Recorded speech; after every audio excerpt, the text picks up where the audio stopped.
महाराज जी के चरणों में कोटि कोटि प्रणाम।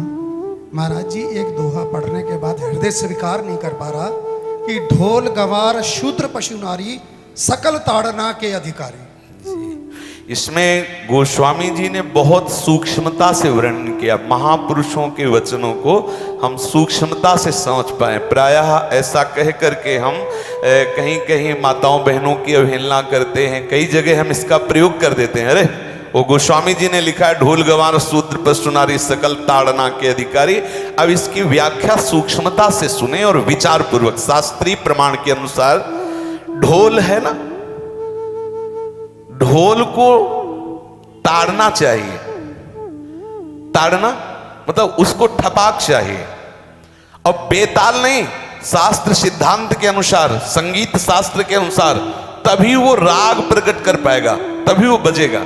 ढोल को हाथ जोड़ के बोलो कि साहब आप बज जाएं, नहीं बजे, उसको ताड़ना चाहिए। अब ताड़ना शब्द चारों में एक जैसा नहीं लगेगा। शब्द एक ही है ताड़ना, लेकिन ताड़ना के अर्थ अलग अलग हैं। जैसे कनक है, एक ही शब्द है कनक, लेकिन कनक कनक ते 100 गुनी मादकता अधिकाए, वा खाए बोराए जग या पाए बोराए।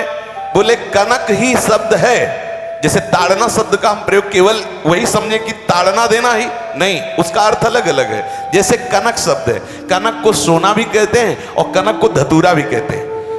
कनक को धतूरा भी कहते हैं। एक कनक है जिसके खाने से बावरा हो जाएगा और एक कनक है जिसके पाने से बावरा हो जाएगा। कनक शब्द एक ही है, लेकिन दोनों का अर्थ अलग अलग हो गया।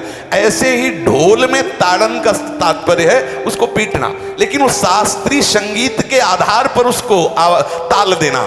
ताल देने से ही वो राग प्रकट करता है, आनंद की उमगन करता है, ना कि प्रार्थना करने से। समझ रहे? अच्छा, गंवार, गंवार कहते हैं विवेकहीन पुरुष को। विवेकहीन पुरुष को कोई कार्य दे दो और उस पर दृष्टि न रखो तो कार्य नष्ट हो जाएगा। वहां ताड़ने का तात्पर्य उसको पीटना नहीं है। उस अविवेकी गंवार पर दृष्टि रखो। जो आपने कार्य सौंपा है, जो भी कार्य उसका है, उस अविवेकी पर दृष्टि रखना ताड़ना हुआ। उस पर दृष्टि रखो, क्योंकि वो अविवेकी है, गंवार है, वो कार्य प्रणाली ठीक जानता नहीं। आप जहां त्रुटि होता संभाल लेना तो वो संभल जाए, क्योंकि वो गंवार है।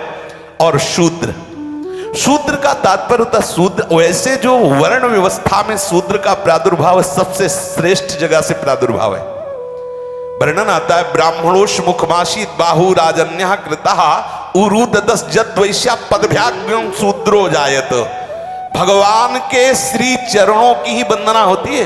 प्रायः आपने देखा सबके श्री चरणों की, और शूद्रों का प्रादुर्भाव श्री चरणों से हुआ है। कोई ऐसा न समझे कि शूद्र का मतलब निकृष्ट होता है। यहां शूद्र का तात्पर्य जब से किसी से कहते हैं कि शूद्रवत आचरण करता है, मतलब शास्त्र विरुद्ध, सदाचार के विरुद्ध आचरण करना शूद्रवत आचरण की तरफ संबोधन किया जाता है। यहां कहा गया कि शास्त्र की सम्मति, शास्त्र के शासन के अनुसार आचरण हो, सदाचार परायण हो। शास्त्र जिसके लिए जो विधान करता है, शास्त्र शासन स्वीकार करना, यहां शूद्र के ताड़न की बात कही गई। यहां शूद्र ताड़न का तात्पर्य डंडे से प्रहार करना नहीं, समझना। और जो चौथा कहा गया नारी, अगर स्त्री को हम ये कहें कि ताड़न से ही वो केवल काबू में रहती है, तो राष्ट्र में अपने प्रसिद्ध लक्ष्मीबाई जैसी कोई सामर्थ्यशाली वीरांगना, कोई वीरों सामने बड़े बड़े वीरों के दांत खट्टे कर दे, ऐसी बहादुर सिंघनी हुई, अंग्रेजों के दांत खट्टे कर दिए। अगर कोई समझे कि नारी केवल ताड़ने के लिए है तो उसकी मूर्खता है। पुरुष और नारी का समान प्रादुर्भाव हुआ है। भगवान ब्रह्मा के श्री अंग से दाहिनी तरफ से महाराज मनु और बाईं तरफ से उनकी पत्नी उनका प्रादुर्भाव हुआ शतरूपा। शतरूपा, अब आप बोलो एक ही शक्ति के दो भाग हो गए, एक पुरुष रूप धारण कर लिया, एक नारी रूप धारण कर लिया। अब यहां विचार जो है कि उस नारी के ऊपर ताड़न शब्द का क्या प्रयोग है। जैसे आप मार्ग में चले जा रहे हैं और आपने दृष्टि चूक कर दी और नारी आपकी स्त्री पीछे चल रही, तो कोई हमला कर सकता है, क्योंकि वो रत्न है। 14 रत्नों में एक रत्न स्त्री रत्न भी है। स्त्री को रत्न कहा गया है। भगवान श्री राम जब वनवास में जा रहे हैं तो सिया जी को आगे नाव में जब चढ़ाना होता तो पहले सिया जी को चढ़ा, सीए चढ़ाई चढ़े रघुराई, पहले आगे। दृष्टि रखो, दृष्टि चूक गई तो रत्न है। यहां दृष्टि रखना, शासन मतलब उसकी पिटाई करना नहीं कि जैसे ढोल को पीटा जाता है ऐसे स्त्री को पीटा जाए, शूद्र को पीटा जाए तो गंवार को, ये व्याख्या नहीं है, ये मूर्खता है, इसे व्याख्या नहीं कहते। जैसे कनक शब्द के कई अर्थ होते हैं, ऐसे ही ताड़न शब्द का यहाँ अलग अलग प्रयोग है। स्त्री के ऊपर दृष्टि रखो। किस भाव की दृष्टि रखे? क्योंकि वो हमारे यहाँ रत्न की तरह है, कहीं कोई ऐसा ना हो कि कुदृष्टि वाला कोई उस पर हमला कर दे। पाणी ग्रहण संस्कार में रक्षा का भी सूत्र बताया जाता है कि आपको अभी ये समर्पित है, आप इसकी रक्षा करें। हमारे शास्त्रीय सिद्धांत में देखो, कभी भी स्त्री को अकेला छोड़ने का सिद्धांत नहीं पाया गया। अगर शास्त्रीय सिद्धांत, बच्ची है तो माता पिता के शासन, थोड़ी बड़ी हुई तो भाई आदि के बीच में, और बड़ी हुई तो पति के, और बड़ी हुई तो पुत्रों के, मतलब एक सानिध्य का एक दृष्टि रखी गई है कि यदि आप अपनी दृष्टि में रखेंगे तो उसका अमंगल नहीं होगा, उसका हित नहीं होगा। ये जो जैसे मानो कोई सी स्त्री को अकेला कोई पा गया और कुमार्गामी वृत्ति वाला हुआ, तो आज जो घटनाएं सुनने को मिलती हैं, अगर हमारी दृष्टि हो उस पर तो ऐसा नहीं हो सकता। और दूसरी बात यह है कि स्त्री को बुद्धि स्वरूपा भी माना गया। भगवान से भीष्म जी कहते हैं, मैंने अपनी कुंवारी कन्या बुद्धि को, हमारी कुंवारी कन्या है बुद्धि, सदैव सुरक्षित रखा है, आज आपके चरणों में समर्पित करते हैं। तो शास्त्र शासन के द्वारा बुद्धि को सदैव अपने अधीन रखो, कहीं बुद्धि कुमार्गामी ना हो जाए। यहाँ स्त्री के ताड़न का केवल एक सूत्र है कि आप उस पर दृष्टि बनाए रखें, कहीं स्त्री रत्न कहीं अपवित्र ना हो जाए, कहीं दूसरे का किसी तरह से कुमार्गामी लोगों का ऐसा कोई बर्ताव ना हो जाए, इसलिए सावधान। वहां उसको पीटने का शब्द नहीं है कि ढोल गवार शूद्र पशु नारी सकल ताड़ना के अधिकारी। ताड़ना का तात्पर्य वहां पीटना नहीं तो विद्वता में देखो तो एक से एक, साधुता में देखो तो एक से एक, वीरांगना देखो एक से एक, ऐसा नहीं कह सकते, क्योंकि जो सामर्थ्य पुरुष में वही सामर्थ्य भगवान ने स्त्री में भी दी, क्योंकि भगवान के ही दो रूप हैं, एक स्त्री और एक पुरुष, समझ रहे ना। तो इसमें एक ताड़न शब्द का कई अर्थ होता है। भगवान की साक्षात शक्ति स्त्री है। अगर कोई इस भाव से देखे कि स्त्री तो केवल ताड़ना मतलब केवल गाली दे के बात करना, ऐसा नहीं। जिस घर में स्त्री का अपमान होता है उस घर का नाश हो जाता है, निश्चित हो जाता है। आप देखिए, रावण का सत्यानाश हो गया जगदम्बा सीता के प्रति, दुर्योधन का सत्यानाश हो गया द्रौपदी के प्रति।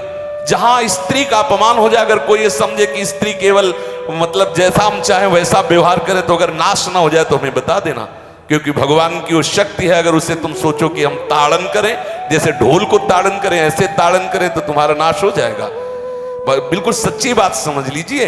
केवल वहां दृष्टि रखने की बात कही गई है, आपका अधिकार है, आप उसकी सुरक्षा व्यवस्था में रहें। और एक वृत्ति होती है, अगर शासन ना हो तो हमारी बुद्धि भ्रष्ट हो जाए, हमारी बुद्धि भ्रष्ट हो जाए, आपकी बुद्धि भ्रष्ट हो जाए। भगवान का भय, शास्त्र का भय, लोक मर्यादा का भय, ये हमको सुरक्षित रखता है। इसलिए दृष्टि रखने की आवश्यकता है कि वो पवित्र रहे, वो सुरक्षित रहे, ना कि उसको पीटने के लिए यहाँ संबोधन किया गया गोस्वामी तुलसीदास जी ने।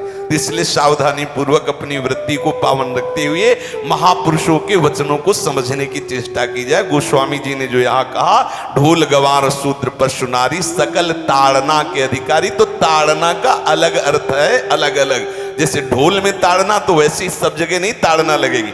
आप देखो, पशु जो है, चालक जो घुड़सवार होता है उसको ताड़ना एड़ी से देता है। अपने चालक जो होता है घुड़सवार एड़ी से, किसान जो होता है वो बैल को बोलता है दाहिने, जैसे हल जोतने होता है बाएं, वो भाषा समझता है, बाएं मुड़ जाए, और नहीं मुड़ता तो पीछे अरई है एक छड़ी, उससे वो इशारा देता है, वो समझ जाता है। पशु को अपने इशारे से चला लेते। अब उससे कहे, खड़ा होकर हाथ जोड़ के कहे कि भैया बैल देवता अब थोड़ा दाहिने मुड़ जाओ, तो नहीं मुड़ेगा। जब लगाम पकड़ी और थोड़ा ताड़न किया और बोले दाएं, तो फौरन दाहिने मुड़ गया। आप देखो, जो बैलगाड़ी चलाते हैं, घोड़ा गाड़ी चलाते हैं, ऊंट चलाते हैं, तो पशु शासन के द्वारा उसको इशारे से किधर चलना है उसको इशारा बता दो। अलग अलग जगह इस ताड़न शब्द का अर्थ प्रयोग किया गया।